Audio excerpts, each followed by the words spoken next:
Bonjour Philippe, Bonjour Michel. merci de me recevoir chez toi. On est du côté de Nice. Tu es un des fondateurs du mouvement Délibéré.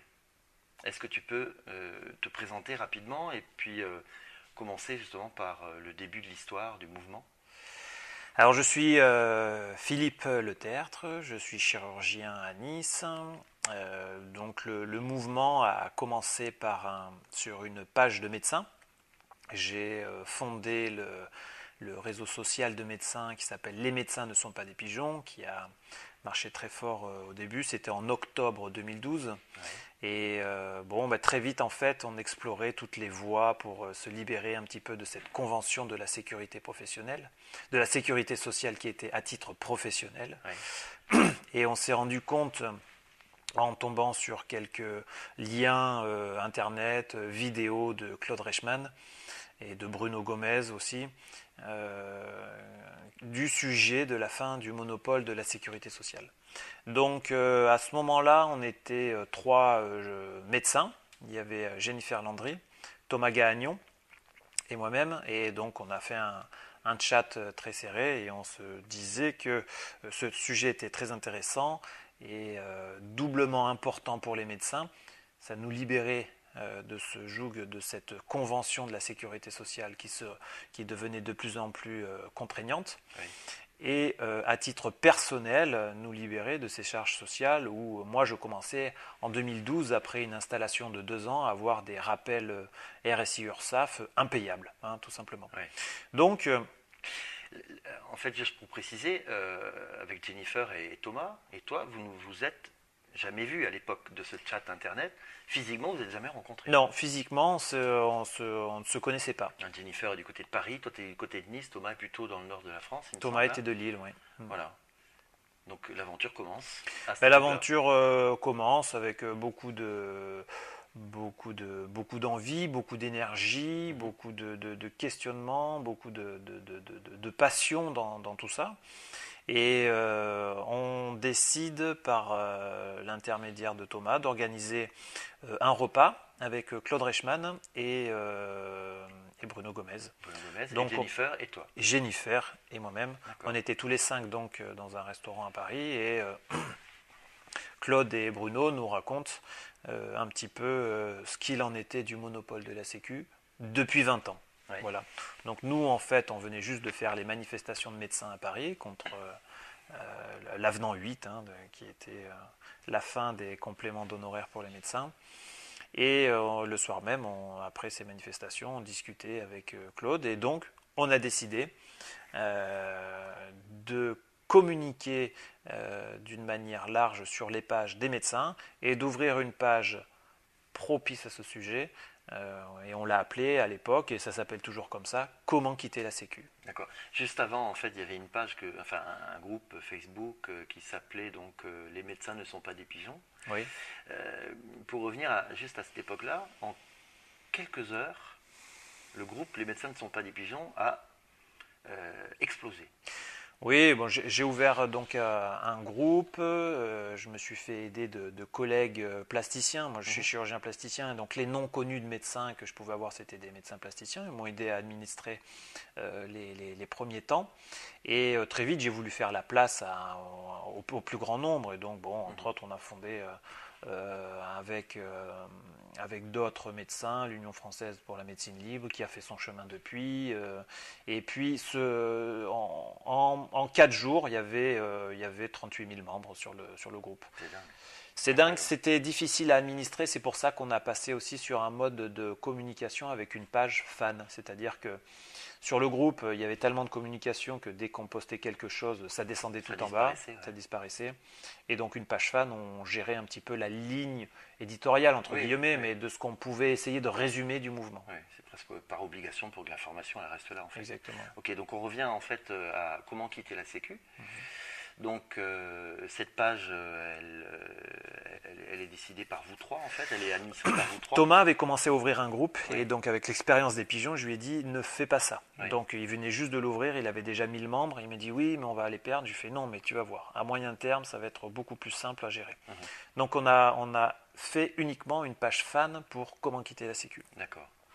Et on commençait à voir les premiers acteurs de ce mouvement. Hein. Bon, et il y avait c'était des médecins qui étaient médecins ne sont pas des pigeons.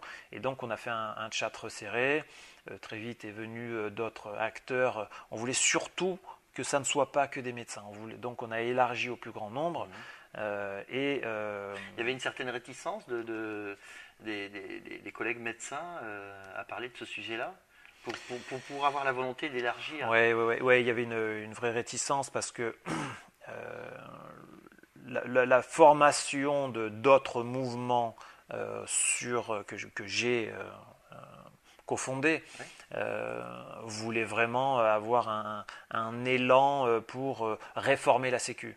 Et en fait, j'ai eu du mal, et j'ai toujours du mal, à faire comprendre au mouvement que j'ai même cofondé que ce n'est pas la solution, et que la solution existe déjà, et qu'elle est écrite dans les textes, et qu'il faut savoir l'appliquer, il faut savoir se battre autrement. Bien sûr, oui, tout à fait.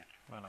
Donc en fait, l'élargissement de la profession de la santé, on va dire, hein, c'était en fait pour fédérer les autres, les autres métiers.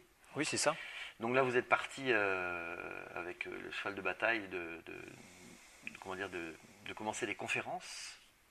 Alors oui, on a commencé dans l'élan des médecins. Donc les premières réunions, c'était surtout des médecins. On a réussi à faire les premières réunions. Les premières, c'était à Levallois, organisées par Jennifer Landry. Et donc on a fait tout de suite des salles assez nombreuses. Et on a tout de suite fait une conférence le matin, une conférence l'après-midi. Et donc le mot avec Claude, c'était de faire les réunions le plus longtemps possible. Donc le mot était, on vient à vous, préparez une salle, 50 personnes, on vient à vous et vous payez juste le frais de l'orateur. Quoi. Et c'est le mot depuis le départ. Quoi. Ça n'a pas arrêté pendant des mois. Depuis 3 ans, toutes les semaines. Donc au tout départ, en fait, tu étais avec Jennifer et Thomas, les organisateurs de ces réunions. Aujourd'hui, t'en es où, à titre personnel? À titre personnel, de quoi? De l'organisation de ces réunions? Non, de ta libération en fait. Parce que là tu as démarré dans le vif du sujet pour justement montrer que c'était possible. Et aujourd'hui, toi, à titre personnel, t'en es arrivé où dans les démarches? Moi, à titre personnel, je me suis libéré. Je suis dans le même processus que les autres. Bon, moi, j'en suis à ma 4e année de libération. J'ai toujours pas vu la couleur du TAS. Mise en demeure, contrainte, opposition à contrainte, commission de recours amiable, TAS demandé par ma propre défense. Donc voilà, pour l'instant, les convocations au TAS sont faites par nous-mêmes. Et voilà, donc Donc tu n'as jamais mis les pieds au TAS? Non, je ne connais pas encore, je connais pas. Et, moi, on m'avait dit, avec le nombre de libérés qu'il y a en ce moment, tu seras au TAS en 12 mois, 18 mois. Et finalement, il y a tellement de libérés maintenant que les TAS sont engorgés et j'ai toujours pas mis les pieds. Je t'avoue que c'est un regret. Oui, je comprends. Moi, je veux vraiment aller au TAS, je veux faire parler, je veux en découdre. Voilà, et je n'arrive pas à y aller. Voilà. Bon, peut-être que cette vidéo va accélérer les choses, je ne sais pas.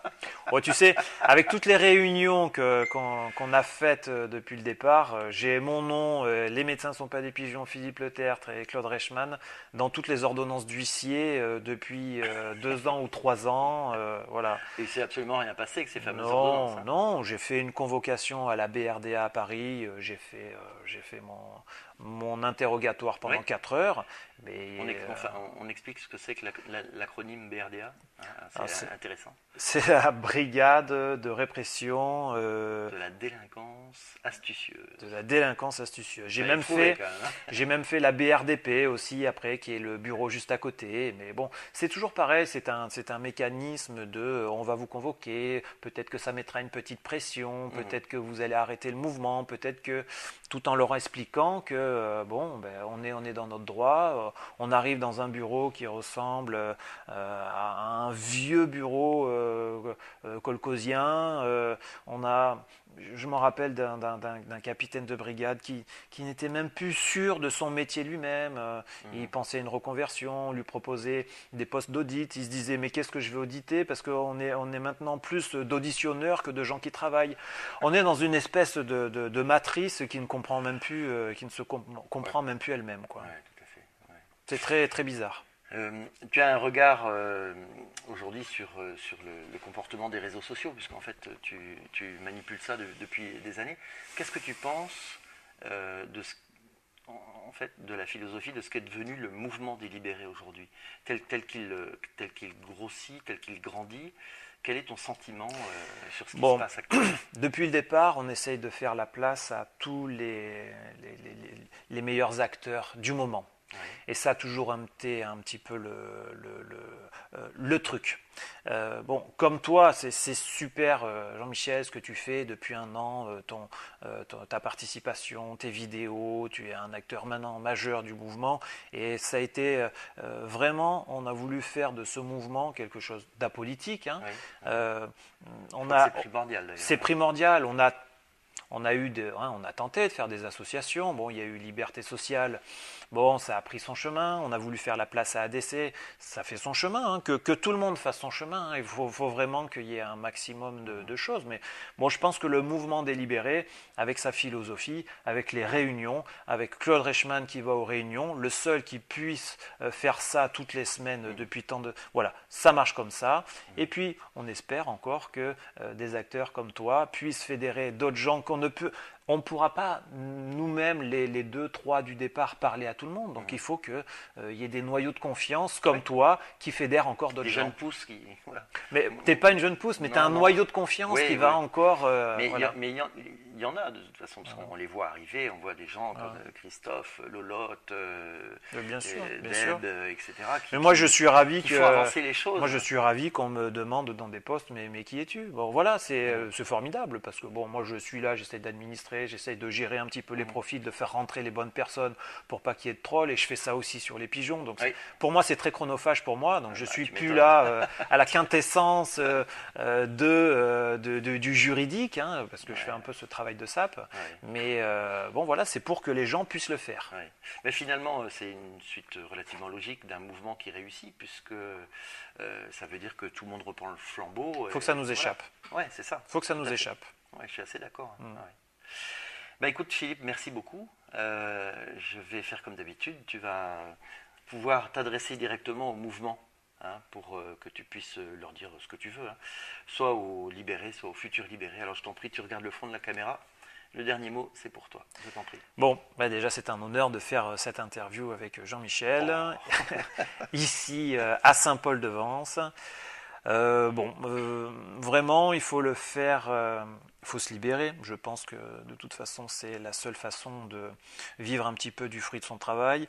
Il faut que ce mouvement appartienne à tout le monde. Il faut que chacun se dise c'est un petit peu grâce à moi. Il faut que ce mouvement appartienne à tout le monde. Vraiment, c'est très important. C'est une espèce de boule. On essaye de mettre à disposition de tous les informations, l'inertie du mouvement pour que chacun puisse organiser une réunion chez lui et faire des réunions, les gérer.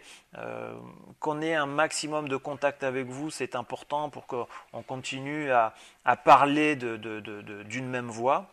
Et puis, s'il y a d'autres associations qui veulent se créer, tant mieux. S'il y a d'autres avocats qui veulent défendre des libérés, tant mieux. S'il y a d'autres soutiens juridiques qui veulent venir, tant mieux. Ça appartient à tout le monde, ça doit nous échapper et il faut vraiment que tout le monde se sente concerné par cette superbe question de la fin du monopole qui est, à mon sens, depuis le quinquennat de Hollande, le seul mouvement pragmatique qui arrive à sauver des entreprises tous les jours. Merci Philippe. Merci Jean-Michel. Au revoir. Au revoir.